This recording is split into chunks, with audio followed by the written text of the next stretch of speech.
E aí, pessoal, tudo bem? Meu nome é Maria Isabel, tenho 19 anos e no dia de hoje, os meninos da equipe de eventos me convidaram para falar de um tema que é muito especial, que é sobre a intercessão dos santos.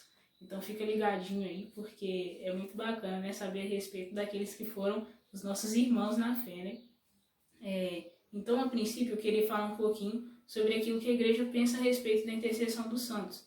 A gente sabe que desde os primeiros cristãos eles tinham esse costume de rezar sobre os túmulos dos antigos profetas. Então, desde o início, eles acreditavam na intercessão daqueles que haviam passado por essa terra, sendo muito agradáveis a Deus. E a igreja, segundo o catecismo, ela vive uma realidade chamada comunhão dos santos.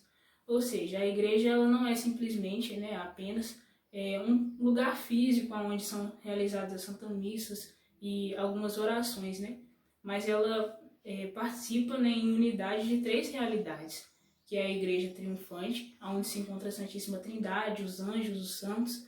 Também tem a igreja militante, que é desta terra aqui, em que nós chegamos até Deus por meio dos sacramentos, a Eucaristia, o batismo, a crisma, entre outros. E também a igreja padecente, onde se encontram as almas do purgatório, que se purificando um dia, esperam para entrar definitivamente nos céus. Então é muito bonito a gente contemplar, essa questão de uma igreja que não é simplesmente um lugar físico ou uma comunidade simplesmente, mas é uma realidade muito maior, As intercessões acontecem a todo momento e os santos, sem dúvida nenhuma, participam disso de forma muito forte. E agora falando um pouquinho mais a respeito da vida deles e como eles intercedem por nós, nós sabemos que, infelizmente, os santos eles não tiveram esse privilégio, assim como a Virgem Maria, de vir a este mundo sem a marca do pecado original. Então, todos os santos, assim como nós, eles foram homens e mulheres comuns, que vieram a essa terra tendo de lutar realmente contra as suas más inclinações, essa luta que todo ser humano tem, contra o mal, contra as paixões do mundo e a luta contra a carne. E os santos, eles também viveram essas dificuldades, essas lutas. Mas com a graça e com a misericórdia de Deus, eles chegaram àquilo que Santa Teresa diz, que é a sétima morada, onde nós temos ali aquele matrimônio espiritual com o próprio Deus, Santa Teresa fala algo que eu acho muito interessante, que ela faz essa alusão, principalmente entre o noivado e o casamento, mas eu vou pegar o namoro também só para exemplificar um pouco, porque durante o relacionamento do namoro é um tempo importante, é um tempo que se tem talvez uma solidez, mas ele pode vir ou não a continuar, O namoro ele tem uma data certa para acabar. O noivado, apesar de ser um compromisso ainda mais forte, ele também pode vir a acabar. Mas quando é consumado o sacramento do matrimônio, já não são mais dois, já não são mais duas pessoas separadas, mas sim um. E é dessa forma que Deus trabalha no coração daqueles que desejam realmente ter um coração disponível para Deus. Deus percebe o nosso desprendimento, o nosso desencantamento com as coisas deste mundo, com tudo aquilo que é transitório e superficial, e simplesmente se une a essa alma, porque essa alma deu liberdade total para que ele e ela se tornem um, Assim como São Paulo diz, já não sou mais eu quem vivo, mas Cristo que vive em mim. Então esse é o desejo assim, de todas as pessoas, dos santos que puderam viver essa realidade. E agora falando um pouquinho mais a respeito de alguns santos, que eu tenho talvez o maior carinho, não sei se devoção, mas que eu admiro muito a história de Santa Teresa d'Ávila e São José de Cupertino. Eu vou falar resumidamente, mas não a história deles inteira, mas aquilo que realmente me encantou a partir do testemunho dele. Santa Teresa ela nasceu em 1515, na cidade de Ávila, na Espanha, e ela foi uma irmã carmelita, Ela entrou no mosteiro, se não me engano, não sei se é essa palavra, quando tinha 19 para 20 anos. E apesar dela ser uma irmã muito boa, prestativa e tudo mais, ela vivia aquilo que o padre Paulo Ricardo fala, entre o santo e o pecador existe um mundano. Então ela buscava ser realmente uma pessoa de Deus, porém vivia com aqueles certos apegos, dependência emocional, quem nunca? Mas ela, com a graça de Deus, com a misericórdia dele, foi sendo introduzida, né, nas demais moradas, e já ali para os seus 40 anos de idade, ela começou a ter essas questões das visões, oração de união, êxtases, arrombamentos, né, coisas assim, da grande santa mística que ela foi, né, e hoje doutora da igreja. Então, eu admiro muito a vida de Santa Teresa, porque ela também fala muito a respeito da humildade, né, que é uma virtude que nós temos que ter mesmo para deixar com que Deus entre na nossa vida. Não no sentido de a todo tempo nos sentirmos uns miseráveis e pecadores, que realmente somos, mas ao mesmo tempo buscarmos estar no centro da vontade de Deus, né? Abraçar os propósitos que Ele tem para a nossa vida. Então a questão da pregação de Santa Teresa, né, a respeito da humildade e de tantos outros santos, é algo que me encanta muito na vida dela.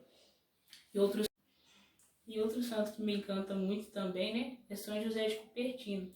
Ele nasceu em Nápoles, na Itália, no ano, acho que de 1603. Enfim, de uma família muito humilde, muito pobre, né?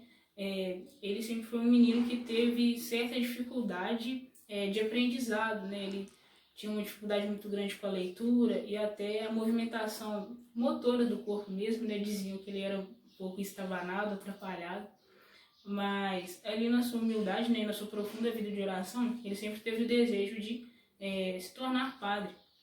Então ele chegou a entrar para a ordem dos franciscanos, mas acabou não conseguindo dar prosseguimento lá dentro. O pessoal meio que deixou ele de lado mesmo, porque ele não conseguia, né, ter muita facilidade com os estudos. Depois ele foi para a ordem dos capuchinos, né, menores, e lá também o pessoal não conseguiu ajudá-lo muito, porque às vezes ele tinha alguns êxtases, sabe?